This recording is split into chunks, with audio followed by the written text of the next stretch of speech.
आज हम उत्पादन नियोजन की जो प्रक्रिया है यानी प्रोसेस ऑफ प्रोडक्शन प्लानिंग की उसके बारे में बात करते हैं।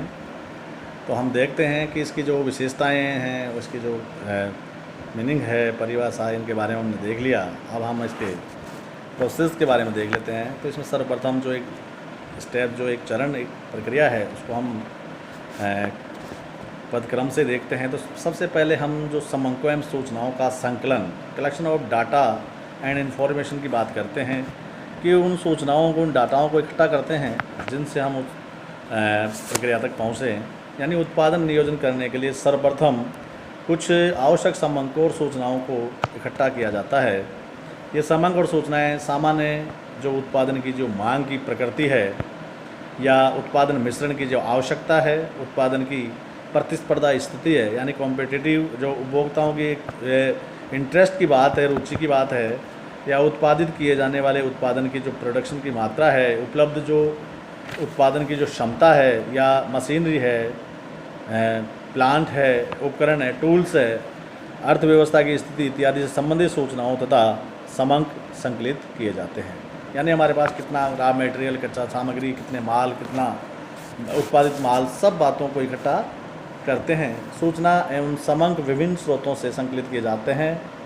संस्था के कर्मचारी, ग्राहक, संस्था के जो प्रलेख हैं, लेखे हैं, या अन्य जो स्टेटमेंट विवरण हैं, या संस्था के शोध विभाग यानी सेस जो डिपार्टमेंट है, प्रतिवेदन है, सरकारी प्रकाशन जो बुलेटिन प्राप्त होते हैं, व्यापार संघों हैं, जो चैम्बर्स ऑफ प्रकाशन, या तकनीकी या विपणन शोध संस्थान के प्रकाशन हैं, या आपूर्तिकर्ताएं हैं, प्रतिस्पर्धी जो संस्थाएं हैं आदि इसमें प्रमुख स्रोत है।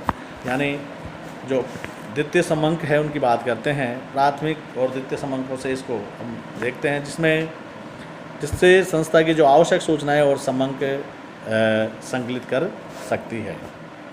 दूसरा जो स्टेप है वो है सूचनाओं का वर्गीकरण और विश्लेषण की बात करें। Classification and analysis of information की बात करते हैं।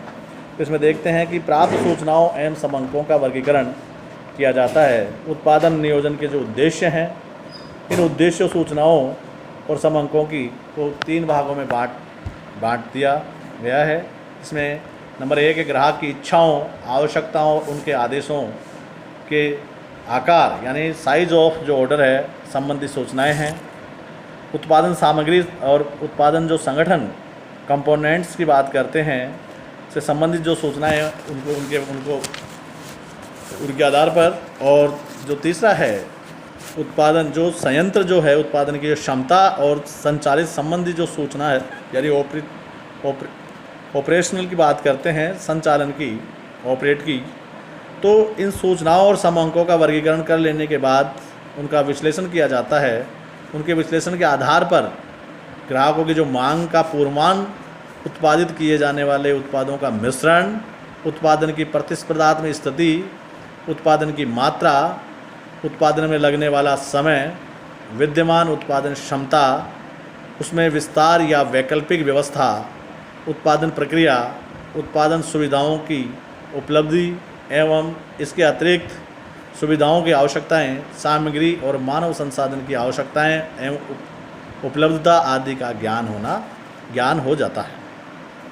ऐसे ही आगे की स्टेप है वैकल्पिक योजनाओं का विकास, डेवलपमेंट अल्टरनेटिव जो प्लान्स है उसकी बात करें तो सूचनाओं के विश्लेषण से प्राप्त जानकारी के आधार पर उत्पादन की वैकल्पिक योजनाओं का भी विकास किया जाता है। जो विभिन्न उत्पादन मिश्रणों, उत्पादन की जो विधियां हैं, तकनीक है, कार्यक्रमों हैं, बजट है, जो रिसोर्सेज हैं यानी संसाधनों, उत्पादन जो कार्यक्रम है, प्रोडक्शन या अनुसूची आदि के आधार पर अनेक वैकल्पिक उत्पादन योजनाओं का निर्माण भी किया जाता है। यानी जो उसकी जो सहायक जो है कि इसके कौन कौन से विकल्प हैं, श्रेष्ठ योजना का चयन की बात करें, सिलेक्टिंग बेस्ट प्लान की बात करें, तो विभिन्न वैकल्पिक योजनाओं का संस्था की नीतियां, उद्देश्यों तथा लागत लाभ विश्लेषण विधि से मूल्यांकन किया जाता है।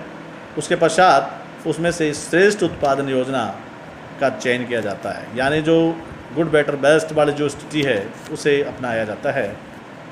योजना का जो क्रियान्वयन, इम्प्लीमेंटिंग द प्लान की बात करें तो इन जो चरण चयन की गई जो श्रेष्ठ योजना के क्रियान्वयन में किया जाता है। इस हेतु योजना को क्रियान्वयन करने के लिए संबंधित अधिकारियों को आदेश दिए जाते हैं तथा उनके आवश्यक अधिकारों का प्रत्यायोजन भी किया जाता है।